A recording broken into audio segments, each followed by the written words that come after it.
Clean Slate by Tara Grace Erickson, copyright 2021 Silver Fountain Press. Chapter 1. For the 15th time in the last 3 blocks, Jessica Street looked in the rearview mirror. That sedan had been there before her last turn. Was she being followed or just paranoid? It had probably been a bit dramatic calling her old friend Ross. He'd sounded busy. Of course, the Secret Service agent didn't have time to help her himself. He'd said to go to his house though, and she was headed there now. When she discovered the fake customers on the books of the gym where she worked, she figured it was an error. It wasn't until her boss, Gibson, had grabbed her wrist so tightly that she'd been afraid. "Forget you saw that, Jessie," he'd snarled at her. She remembered nodding meekly. Of course. Yeah, no problem. As soon as she could get away, Jessica scurried to her car and called Ross, but not before sending the accounting statement and membership rolls to her own cloud storage drive. She turned left and watched in the rearview mirror as the sedan made the same turn. Oh. She moved into the left lane and the sedan followed. A sign for the Beltway caught her eye. The exit was rapidly approaching. She stayed in the left lane until the last minute, then darted across 2 lanes to jump on the Beltway. It wasn't exactly the way to Ross's house, but if she could lose the shadow, she could get there. She watched behind her for any sign of the car coming up the on-ramp but didn't see them. Jessica sagged in relief. Maybe she was being paranoid. Her phone rang, and she saw Gibson's name on the screen. She ignored the call but clicked on the voicemail when it came up. Her boss's angry words filled the car over the speakers. "You're in big trouble, Jessie. I never should have brought you into this, but now you've really done it. They know you've got the info, and it's going to be really ugly. Just come back before something bad happens. The police won't help you." Jessica frowned at the mixture of anger and fear in his voice as she got off the Beltway and made her way through the streets of Alexandria. Gibson wasn't a bad boss. Kind of cheap sometimes when it came to paying overtime, and he stared at the girls working out in the gym a little too often. But apparently, whatever was going on with the money of the gym wasn't entirely his doing. A fresh wave of fear washed over her. Who was he scared of? Jessica wound through the neighborhood and pulled into the driveway of Ross's house. Then she opened the garage door using the keypad on the side. There was 1 car in the garage and 1 parked on the street in front of the house. She recognized Ross's in the garage. The other she didn't. Who had Ross called to help her? Flint Raven heard the garage door open and took a deep breath, saying a quick prayer. Jessie wouldn't be happy to see him here, but Ross said she needed their help. He sat at the kitchen table and waited for the door from the garage to open. When it did, he was taken aback by the simple beauty of the woman in front of him. Jessica had been attractive when they dated, but the last decade had been good to her. He saw her face harden the moment she recognized him. Oh, no. She started back out of the kitchen. "Jess, wait. No, what you doing here?" Flint stood and stepped toward her with his hand extended. "Please, let me help you." She shook her head. "I might need help, but I don't need it from you." Jess stepped back into the garage and the door shut in his face. Before he could open it, the sound of Jess's scream tore through him. He barreled through the door to find Jess ducking behind her car, a black sedan blocking the driveway, and a gun pointed out the passenger window. "Stay down." He barked the order as he pulled his own firearm out of the holster on his hip. Flint sidled down the edge of the garage, taking cover behind Ross's car while moving toward the large opening of the garage. He leaned out from the edge of the door. Using the front of the garage for cover, he extended his pistol and fired 3 shots at the sedan, then stepped out to watch it as it drove away. The license plate was unlikely to help him, but he'd remember it. His ears were ringing from the sound of gunshots, amplified by the concrete block walls of the garage. Jessie stood tentatively, peeking over the front of the car as her attackers disappeared down the quiet suburban street. "We've got to move." He barked the order. She started toward her car, but he shook his head. "No, they know your car. We'll take mine and swap it out when we get to the house." Hopefully, the shooters didn't think anything of the car on the street. For once, Jessie didn't argue. He ran back inside and grabbed his keys. On the way out, he hit the button for Ross's garage door and ducked out the side door. Flint didn't know what Jessie had gotten herself into, but the fact that there were gun-toting bad guys literally taking shots at her in broad daylight wasn't a good start. Jessie's quiet cooperation was almost concerning. She was shaken up, perhaps even in shock, as she followed him to his car. He started it up and adjusted the air, cooling off the interior. With a quick glance back at Ross's house, he pulled out. They had to find somewhere that was safe. In the meantime, though, he needed to find out exactly what was going on. His eyes landed on Jessie. Her dark hair was escaping from the confines of her ponytail, and she stared at her hands in her lap, gripping her cell phone tightly. That definitely needed to go, but he figured grabbing it and chucking it out the window wasn't going to earn him any points with his ex-girlfriend. Are you ready to tell me what's going on so I can help you? Chapter 2. Jessie sat motionless in the passenger seat of Flint's car as he raced through the streets. Her control was slipping, and if she moved at all, she was positive she would fall apart completely. Instead of answering him, she stared at her hands, willing them not to shake. She sucked in a ragged breath and prayed for strength. "Jessie, honey, you've got to let me in." All it took was one sweet word from him, and the dam broke. "Why are you here? You're not supposed to be here." "I'm not even supposed to be here. It was just a dumb file. I should have just left it alone." Jessie pressed her fingers into her eye sockets and willed the tears away. She was strong and smart, and she could figure this out. "Right. What file?" Her eyes were closed, but Flint's voice was patient and calm despite the craziness of what had happened at the house. How could he be so unaffected by the fact that they'd both been shot at? And why did he even have a gun? She opened her eyes and looked at him. "You shot at them?" He raised his eyebrows. "What would you have me do instead?" "Invite them in for coffee." She laughed to spite herself. "Dang it, Flint. Don't do that. Don't make me like you. You used to." Silence fell over the car. She did used to like him. Love him even. But that was a long time ago. And he'd made his choice. She picked up her phone and checked the messages. 14 missed calls from Gibson. "I hate to say this, but we need to ditch your phone." Her eyes flew to his. "What?" He checked his blind spot and changed lanes. "They could track it. Could even be how they found you at Ross's." Jessie sighed and handed him the phone. A few moments later, he parked in an empty church parking lot and opened the door. She watched wordlessly as he grabbed something from the trunk. He ducked his head in the open door. "How attached to this thing are you?" She shrugged. "It's just a phone, but Great." She was going to say she just got it.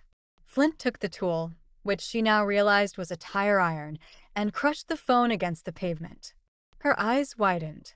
He wasn't joking around about this. "I just got that," she said flatly as he climbed back in. "I'll buy you a new one," he said, shifting the car out of park. Typical Flint.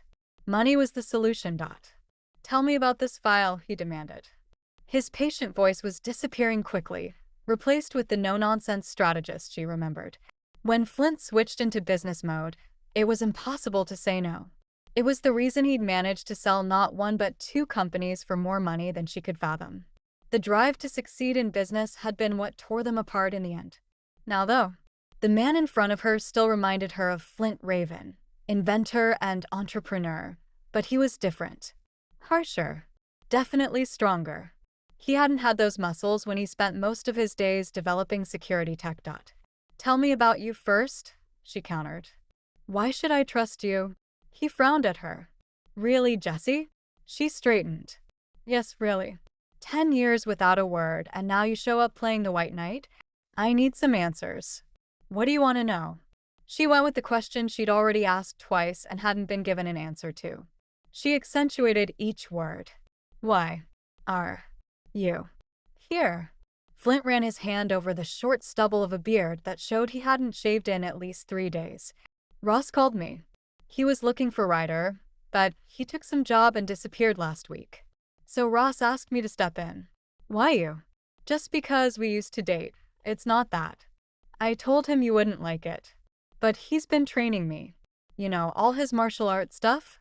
I'm kind of into it now." "You're into it," she repeated. He nodded. "You're into martial arts?" He shrugged.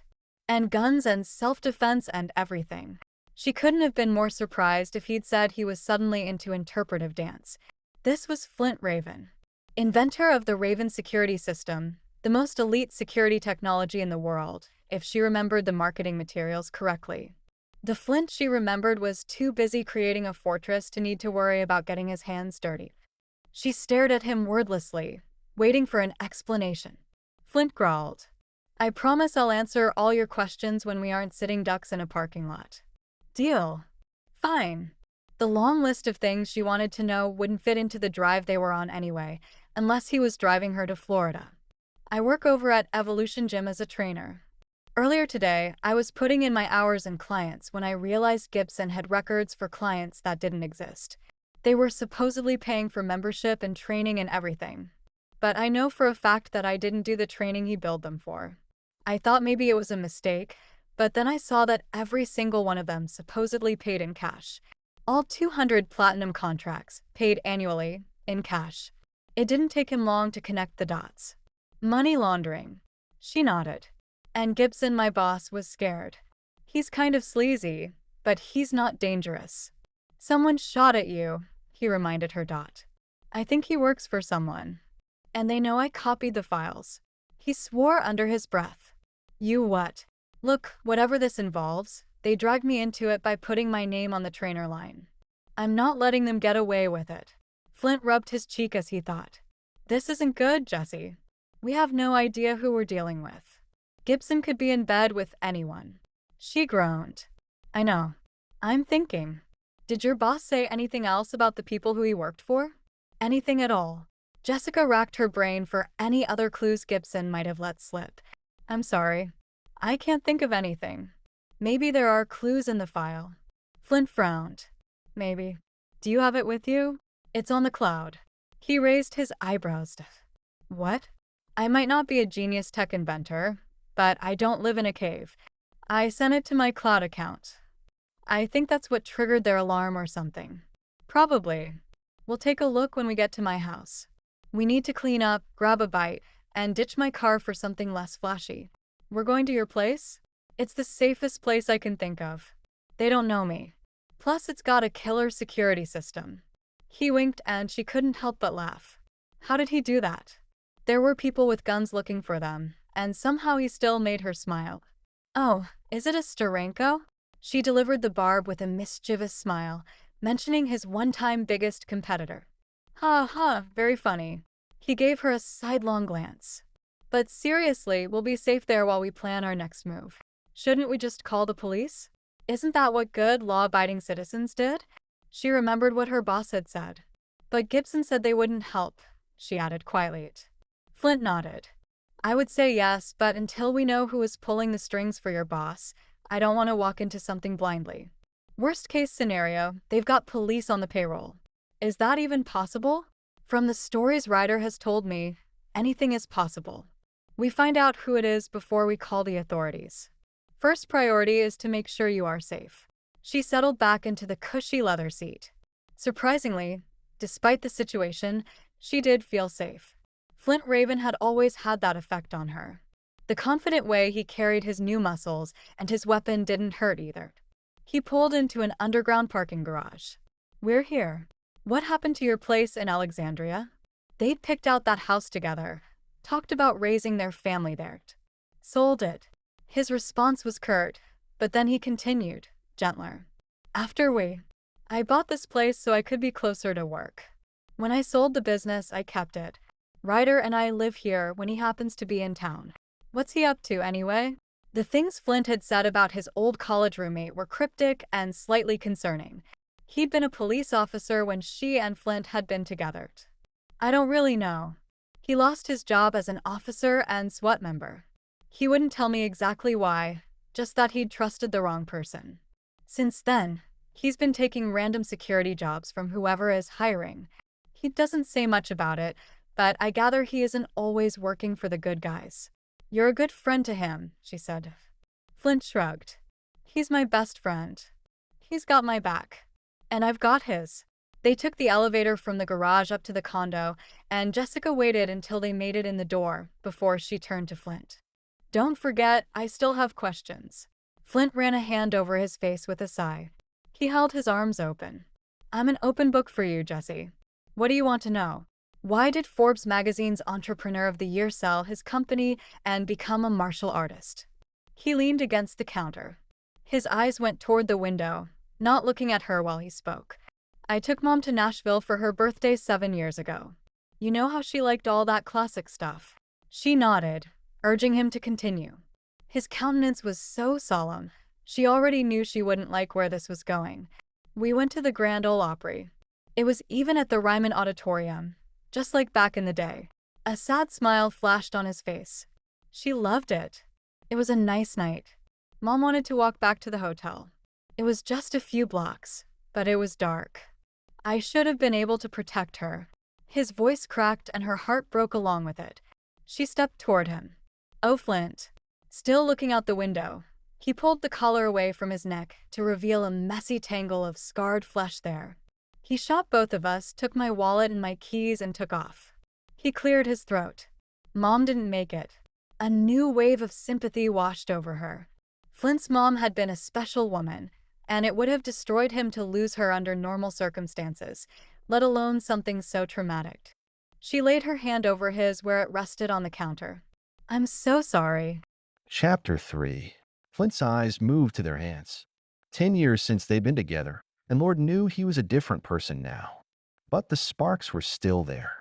He knew Jesse understood his pain perhaps more than any other person in the world. His mom had been so disappointed when he and Jesse broke up. The truth was Jesse had done the right thing by walking away. He hadn't realized it until 3 years later, but he'd been so wrapped up in finding success that he'd forgotten what was really important. Losing his mom had simply been the wake-up call he needed. Until then, part of him still thought he and Jesse would end up together, when he'd achieved whatever it was he naively thought he needed to. Thanks.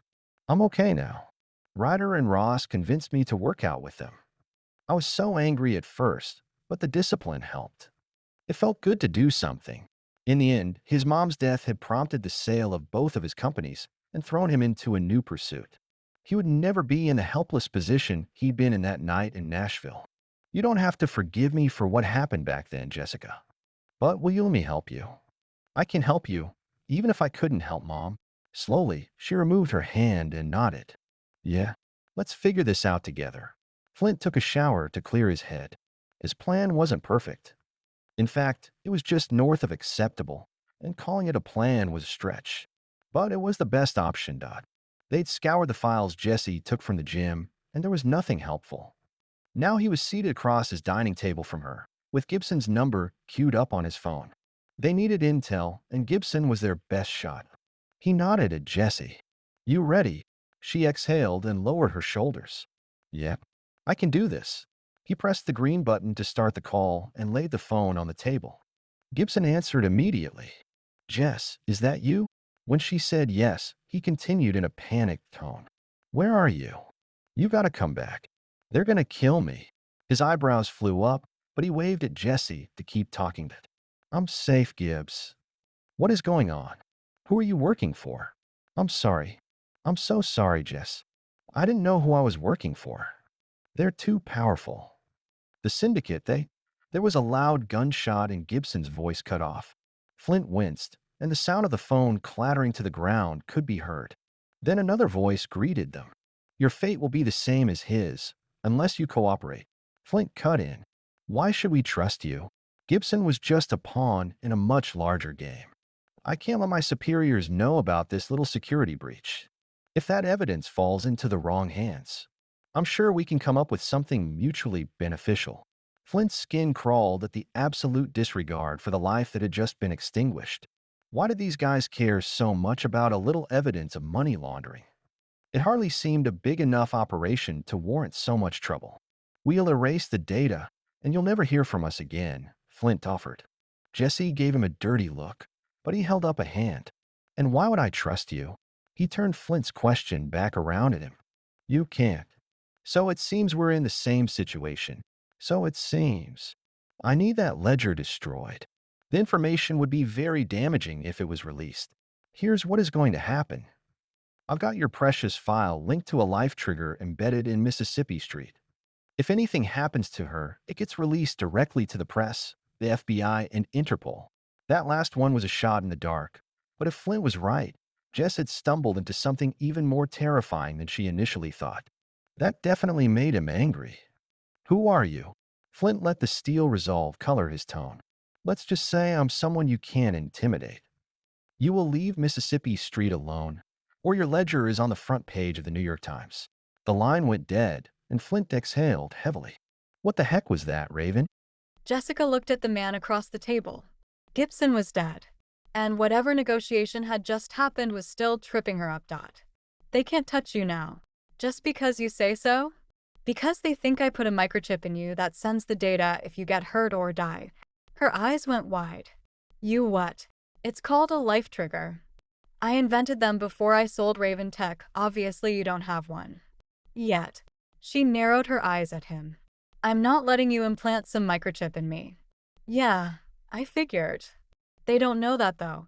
She relaxed at his agreement. Okay, now what? Flint ran his hands over his face. I'm thinking. Give me a minute. He stood and grabbed his phone. I need to call Ryder. With that, he was gone.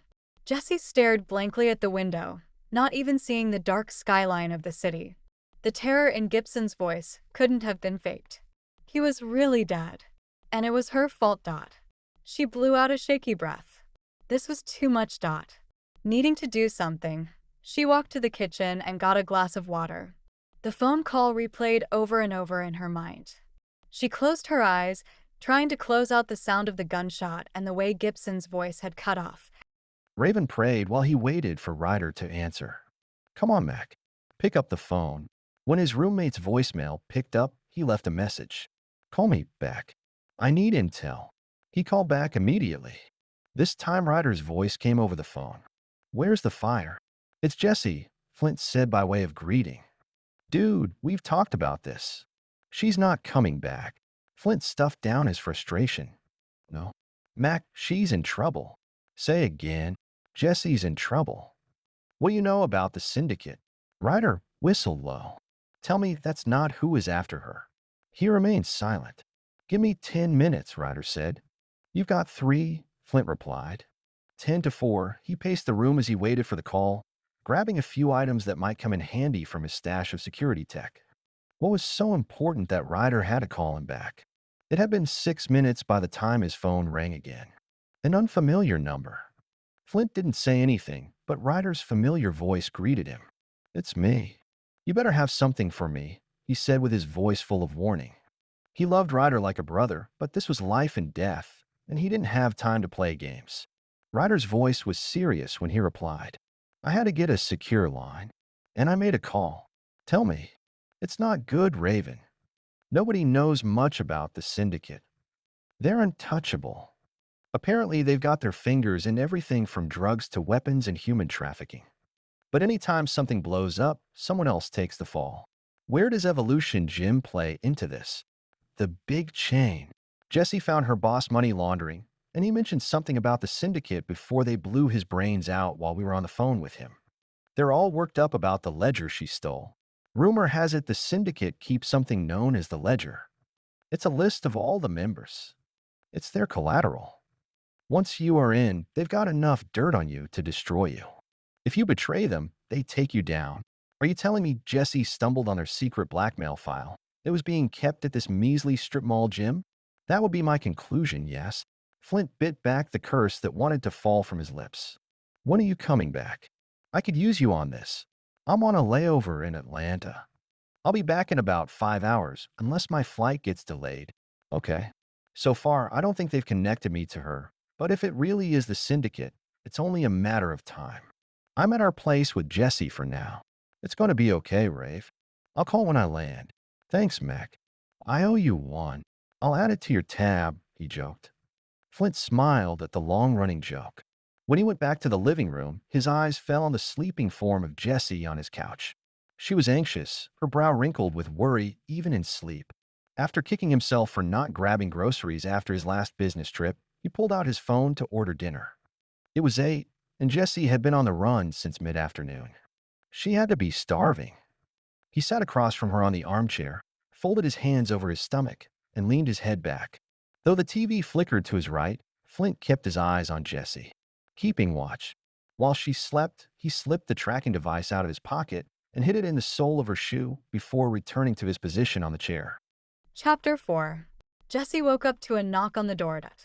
Food delivery. She sat up, her hand flying to the frazzled mess that was her hair now. He'd ordered food, that was good. Then her eyes found Flint. He stood silently and held a finger to his lips, telling her to stay quiet. What was wrong? He pulled his gun out and approached the door. Leave it at the door, he said loudly. Her entire body jolted when the door exploded next to him as a splintered hole appeared in the center of it. Get to the bedroom. Flint's order held no room for argument. Not that she felt like arguing. Whoever was at the door, she wanted to get far, far away from it. But she also didn't want to leave Flint out here to deal with this alone. This was her mess to clean up. She scurried to the hallway, aware of the sounds of a struggle happening behind her. She turned to see the door opened, Flint kicking the attacker's hands and knocking the gun out of them. He stepped back, steadily holding his own gun pointed directly at the imposter's head. Flint gestured with the gun barrel, nodding to the armchair in the living room. His eyes stayed on the assailant, but he called to her. I told you to go to the bedroom. I don't take orders from you, she reminded him. Maybe you should. Right now, I need you to go to the laundry room and grab my toolbox. The food delivery guy spoke up. This is all a misunderstanding, man. His hands were still up in the air as he sat down. Shut it. Jessie, the toolbox. Flint's gun and eyes were still trained on the attacker. She searched the hallway until she found the laundry room. No surprise, it was bigger than her entire kitchen. In the cupboards across from the washer and dryer, she found the toolbox and brought it back to the living room. The situation was unchanged. Flint didn't look away from his prisoner. Open it. Pretty sure there are some zip ties in there. Jessica raised her eyebrows but followed the instructions. She found an open plastic bag with a handful of hard plastic strips in it, buried beneath the assorted hand tools and wires. Tie his hands behind his back. Then strap his ankles to the chair. The edge in Flint's voice gave her chills. There wasn't an ounce of kindness in it. She quickly obeyed, looping the zip ties around the man's wrists as he protested vocally. When she was finished, he handed her the gun. You know how to use this? Jess swallowed thickly. She nodded. The gun felt heavy in her hands, and the act of pointing it at someone felt unnatural. She was terrified she was accidentally going to fire it and kept her fingers far away from the trigger. Her heart rate accelerated even more when Flint stepped toward the man and checked the zip ties. Apparently satisfied that they were tight enough, he nodded to her. You can relax. Then he stepped back and closed the splintered front door. When he stood in front of the captured man, he crossed his arms with an intimidating glare that had Jessie squirming, even though she wasn't in trouble. Who are you working for? I'm not telling you nothing. Flint leaned down in front of the man. Jessie couldn't see what he was doing, but the man jerked and moaned. Who are you working for? I don't know, man. I just got a call. Said some lady was hiding out up here and that I was supposed to take her out. That kind of money? I couldn't say no. Flint sighed. Where's your phone? He dug it out of the guy's front pocket, then awkwardly used the man's finger to unlock it. He showed him the screen. This the number? The guy nodded. Flint grabbed a roll of duct tape from the toolbox and covered the man's mouth with it. Then he hit the call button on the phone. I told you not to call me, Freddie. It was the same voice of the man who'd killed Gibbs. Freddie is a bit indisposed, Flint replied. Mr. Raven. I'm afraid I may have underestimated you. Jessie grimaced. They knew who he was. What didn't you understand about Life Trigger, mister? Call me Jones. I think you're bluffing, Mr. Raven. But this is turning into more of a problem than I was hoping. I'll make a deal with you. We're listening. I made a mistake trusting Mr. Gibson with that list. A mistake that, if my superiors discover, would have me killed. What are you proposing? Mutually assured destruction, Mr. Raven. If anyone finds out the ledger is compromised, we both die. I can protect her, Flint said fiercely. The statement was met with unsettling laughter from Mr. Jones. Oh, you are naive, Mr. Raven. The syndicate is beyond anything you could imagine. If they target you, there is no protection. The only option is to stay off their radar or join. Jessie's heart sank. Who is the syndicate? The man on the phone clucked his tongue. Keeping secrets, Mr. Raven? That's no way to rekindle an old flame. Flint narrowed his eyes. One problem with our little arrangement. You know a lot more about us than we do about you. You'll be unsurprised to find I prefer it that way. It's not going to work for me. I need to see you in person. If we are going to agree to this impasse, I need to know exactly who I'm dealing with. I need reassurance you aren't going to change your mind. Isn't it enough to know that if I do, I also cement my own demise? Not for me. Nothing except the unequivocal safety of Jesse was an option at this point, which meant dealing with Jones, at least for now. Jones sounded bored when he sighed. Fine. We can meet. I'll text this phone with the details. I'll have one of my men with me for my own assurance. As will I. If Ryder couldn't make it, he would call Tank. The former Marine definitely owed him that. He hung up the phone and met Jessica's eyes. The apprehension on her face was easy to read. Are you sure we should do this? It's the only way to keep you safe. If we don't, you'll be a threat they will eliminate as soon as they have the opportunity. She looked away, and he ducked so he was in her view. I won't let that happen, Jess. What about him? She shrugged toward Freddie, still zip-tied to the chair. Flint glanced at the thug, his pale skin clammy, and his eyes fearful at the sudden renewed attention. I'll keep his phone and let him go. Freddie sagged in relief, and Flint stepped close. I'm not so sure you should consider yourself lucky quite yet. This job you blew? The people you agreed to work for? I'm sure they won't be pleased.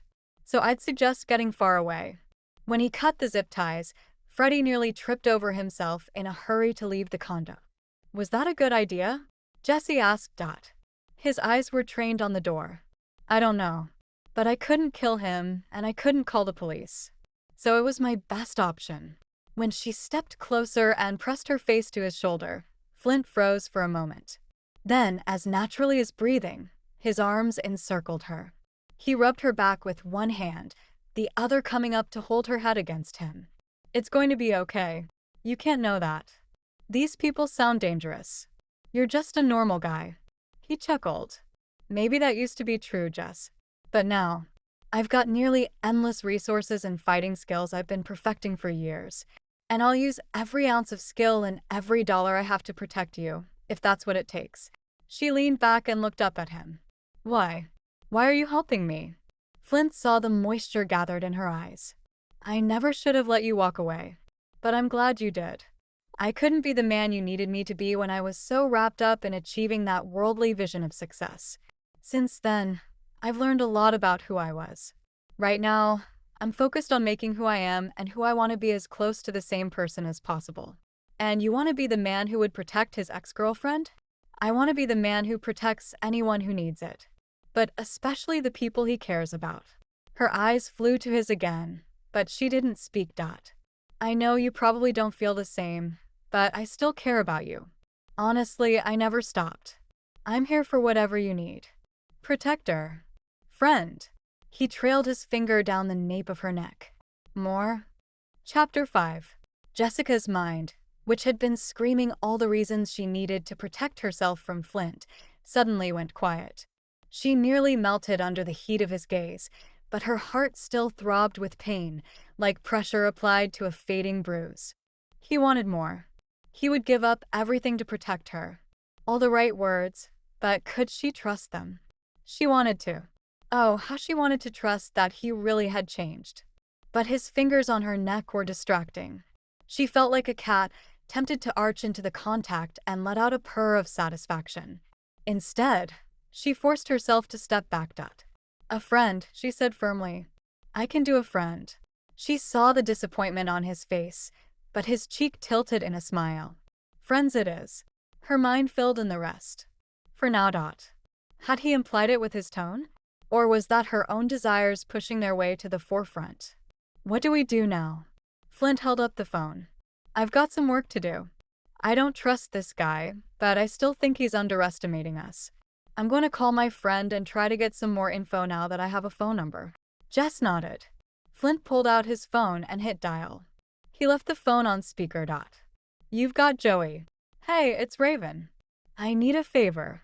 Anything you need. What kind of friend was this? I've got trouble. I need everything you've got on a phone number. Location, records, anything. I'm flying blind and I don't like it. Whoever Joey was, she didn't flinch at the request.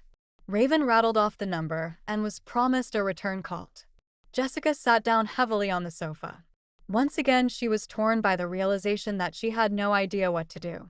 Letting Flint protect her was both the easiest and hardest thing she'd ever had to do. She couldn't ignore the temptation to lean into his strength. But she also couldn't ignore the way his presence brought back all the pain and hurt from when their relationship ended. Flint checked his watch, then looked back at the splintered door. I was hoping for a quiet dinner, but we better keep moving. They went back to the parking garage and Flint climbed into a huge black truck with lifted tires. It seemed out of place in the city. It belonged on a dirt road or a muddy pasture somewhere. This can't be yours. Flint grinned. Oh, now you think you know me? She smiled and climbed the step into the giant truck. I know you well enough to know there is no way this truck is yours. It belongs to my buddy Tank. He dropped it off for us. He flipped down the visor, and the keys dropped into his laptop. His name is Tank? Flint turned the ignition. You'd think he's insecure or something between the nickname and the truck, right? She chuckled. No comment. I'm going to swing through the drive-thru and we'll stop and eat somewhere down the road. Where are we going? I don't know yet, he replied quietly. Flint parked on the edge of a quiet city park. He needed to think. As much as he was tempted to whisk Jessica away and give them both new identities, he didn't think she would go for it. Plus, he wasn't actually all that confident they would successfully evade the power of this new enemy. His only hope was to ask God for wisdom, and hope the knowledge of their involvement ended with Mr. Jones. But how? Despite his lack of appetite, Flint ate his chicken sandwich and stared at the empty playground. The sound of tires squealing made him jerk. He whipped his head around and saw 3 vehicles. They boxed him in. He swore and dropped the sandwich as he reached for the gun in the center console. The sound of glass breaking came from either side of the truck. He pulled out the gun just as Jessica screamed. They dragged her out of the truck. He aimed his gun, but the man held her in front of him, so he couldn't get a shot. Then his arm was wrenched backward by someone behind him. He jabbed with an elbow, but only made glancing contact with the man's face. Leave him, someone yelled. Van doors slid shut, and the vehicles began to leave. Jessie. His thoughts focused on her. Flint turned the keys in the ignition, but the truck only sputtered. He roared and climbed out to fire a few parting shots at the escaping vans, aiming for the tires. It was no use, though. They were too far away. He watched helplessly as the strike team escaped with Jessica. A strangled yell escaped from him.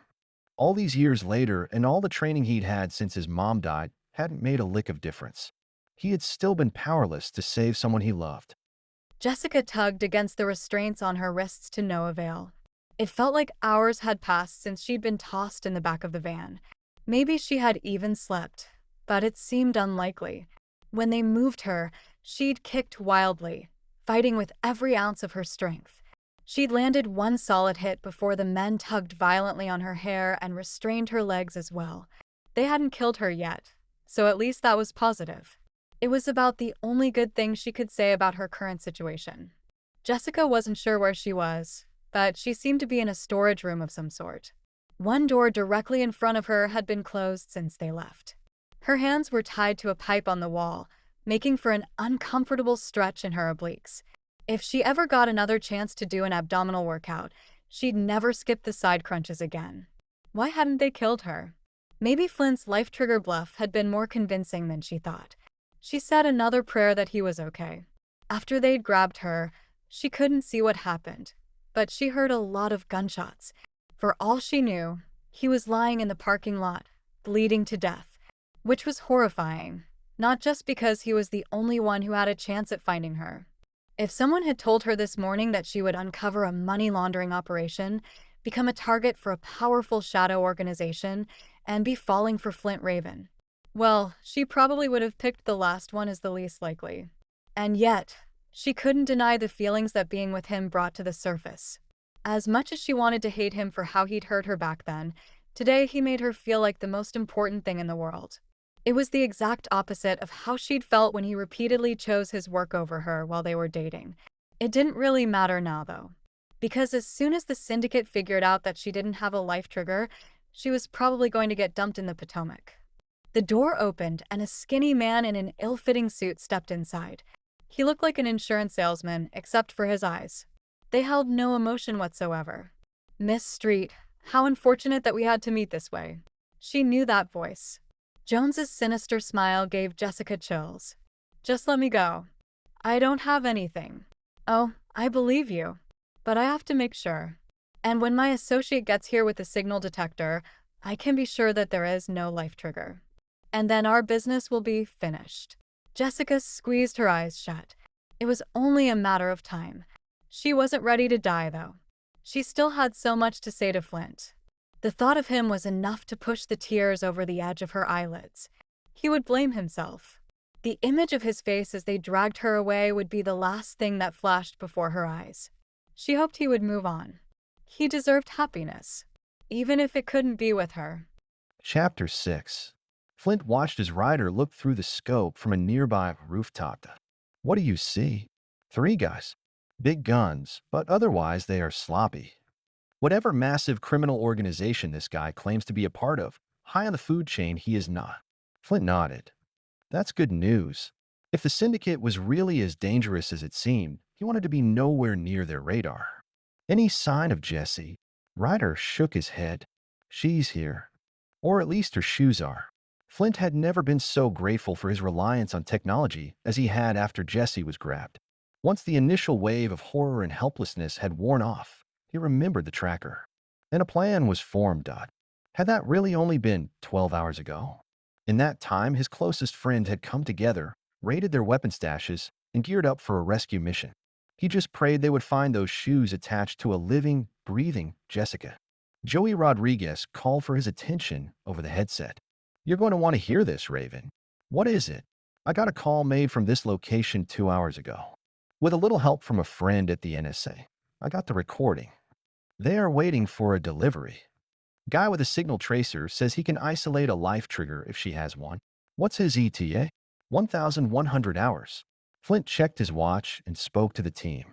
"Well, let's hope he's not early. Don't forget, nothing lethal. Agent Roscoe will be behind us by 15 minutes to bust them for the rest." "Thanks for that, by the way, Joey." "Happy to help."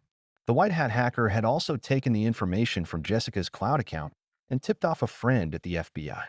They didn't take too kindly to money laundering. But Flint wasn't taking the risk of Jessie becoming a hostage in an FBI standoff, which was why his team was getting her safe first. He looked at Ryder, Jackson, and Tank. Each man was geared up and ready to go. "I owe you all. Whatever you need, I'm here." They nodded in unemotional acknowledgement. "Let's move." Ryder stayed on the rooftop, spotting for the team with a scope and a drone. Jackson and Tank led the way down the stairs. They approached the building silently, then split up. Flint knew exactly what each man was doing and trusted them without question to do it. He waited for their signal before entering the door assigned to him. Bravo in position. That was Tank on the west side of the building. A moment later came Jackson's report. Charlie in position. "Overwatch," Flint said to Ryder. "On your go." He was watching the heat signatures inside the building from the roof next door. "Alpha, you got one just left inside the entrance. Armed but lazy. Proceed with caution on my mark." Flint tucked his gun away. He would rather take the guy out in close combat. "Roger that." Flint held his breath, waiting for the signal. "Breach." On the command, Flint stormed through the door. The thug in front of him fumbled for his weapon, but Flint closed the distance in one step, grabbed the rifle, and jabbed him in the face with an elbow. There was a satisfying crunch Flint had never heard before. It was different from sparring, but instinct and adrenaline guided him. He ripped the gun away and tossed it aside. The man roared and came back with a heavy fist, flying toward Flint's face, but Flint blocked it with a forearm, grabbing the man and using his own momentum to pull him forward. Using the arm he blocked the punch with, Flint pushed the man's head downward at the same time he brought his knee up to strike. This time, the thug dropped to the ground, unconscious. Tango 1 down. Flint zip-tied the man's hands behind him and kept moving. He heard updates from his team as he moved toward the center of the old warehouse, snaking through the hallways of the old offices. Tango 2 down. Infrared from the drone says we've got 2, possibly 3 people in an interior room. Alpha, you're the closest. You're 2 o'clock, about 40 feet. Flint slowed down and creeped along the dirty drywall. He could see an intersection in the hallway up ahead. Wait for me, Raven. The instruction came from Tank. Get here faster, he said in reply. He glanced around the corner and saw an empty hallway. Hallway is clear. How far Overwatch? 30 feet, give or take. Flint swallowed, his entire focus on Jesse. On approach. Tell me when I'm on top of them. I'm almost there. Don't be stupid. A grunt came over the radio. Me too, came the breathless reply from Jackson. This one's feisty. There was a pause before he came back online. Tango 3 down. Flint chuckled as Jackson exhaled heavily. You guys have about 2 minutes to get over here, or I go in without you. He walked silently down the hallway, his gun up. A door opened into the hallway 10 feet in front of him, and a man stepped out. Don't move. The man turned toward him, and Flint squeezed the trigger, aiming for the leg as he continued to charge the door. I said not to move. His target crumpled to the ground with a scream, the front of his baggy suit flying open. Flint tucked himself against the wall and waited. Another man ran through the door, gun in hand. Flint knocked the pistol down with the barrel of his rifle, then delivered a strike to the temple with the butt. Flint. Jesse's voice was the sweetest thing he'd ever heard. He turned and ran to her, running his hands over her face. Thank God you're alive. If anything had happened to you, he couldn't let his mind go there. Are you okay? She nodded, then her eyes went wide as she looked to something behind him. Flint turned in time to see the man he shot pointing a weapon at them. As he raised his weapon, the man jerked and fell to the ground, the sharp report of a gunshot echoing in the hallway. Jessie yelped behind him and buried her face in his shoulder. Tank came into view through the doorway. I thought I told you to wait. Flint chuckled. Sorry. Jessie needed me. I had to be here. And as long as she'd let him, he would continue being there. Every day. Jessie nearly cried with relief when Flint cut her wrists loose from the wall. Her muscles screamed from the hours spent in the awkward position. She rubbed her wrists and flexed her fingers to get blood flowing in her hands. Thank you for coming. How did you find me? Flint gave a guilty smile. I hid a tracker in your shoe while you were sleeping. She looked down at her trusty cross trainers. Hard to be mad when you saved my life. He helped her stand, and she pressed into him as he wrapped his arms around her. The unfamiliar stiffness of the bulletproof vest made her lean back and take a second look at her rescuer. This wasn't Flint Raven, tech mogul. But she knew that, didn't she? It only confirmed everything she discovered over the last 24 hours. She still loved Flint Raven. And now it seemed like Flint was ready to really love her too. He'd put her first.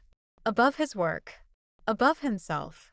Her eyes slid up from the tactical vest, over his chin and lips, to meet his eyes. They watched her closely, and she remembered the way he looked at her and offered more. You're a good man, Flint Raven. She pressed up on her toes, meeting his lips with hers in quiet desperation. There was nothing quite like coming face to face with certain death to put things into focus with renewed urgency. A voice from the doorway made her jump. That's great, you two. But we gotta get out of here. Go away, Flint said as he pulled her back in for another quick kiss. She laughed and stepped away. He's right. Someone probably heard the shots, right? Fine, let's go. Jess, this is Tank and Jackson. He pointed to the men in the hallway. She smiled. Nice to finally meet you. I hope your truck is okay, she said to Tank. Oh man. You didn't mention anything about my truck, Tank whined to Flint. The man on the floor groaned, and Jackson quickly tied his hands and feet together before Flint led her down the hallway. She turned back to look at the bodies lying there and glanced at Flint. What do you do about them? Oh, we've got a friend on the way to take care of them in. What's the ETA on Phoebe, Joey? Jessie's confusion must have shown on her face, because Tank leaned over and whispered, Phoebe is FBI, and Joey is our secret weapon. Joey must be pretty good, because Flint had an answer quickly through an earpiece she hadn't noticed until he adjusted it. 6 minutes. We need to hurry. Ryder, clear out. They walked past another man tied to a pipe on the wall near a doorway. He yelled at them as they passed, but Jessie ignored him. Ryder's here. Flint nodded. He's always got my back. Jessie smiled. That's because you always have his. They walked a half a block and climbed into a waiting van. Jessie wasn't expecting the blonde woman with frizzy hair who was driving. "I'm Joey. Nice to meet you." Jessica felt her eyebrows lift. "Jessica, thanks for coming to save me. Anything for a friend of Raven." Jessica was very grateful he was willing to classify her as that after the way things had ended with them. Yesterday would have ended a lot differently if Ross hadn't called Raven to help. Ryder got in a minute later, and the van peeled out. The faint sound of sirens came toward them, growing louder and louder until it faded in the other direction. She looked around at the team on the floor of the utility van. She was sitting next to Flint, tucked under his arm with their backs to the driver's seat. Tank and Jackson sat along the left side, legs extended. Ryder was on Flint's right, carefully packing away a drone and a laptop. All these people had shown up and risked their lives to save her. She swallowed heavily. "Thank you all. I thought I was dead for sure. And you all, you're incredible." Ryder looked up from his toys. "I'm glad you're all right, Jess."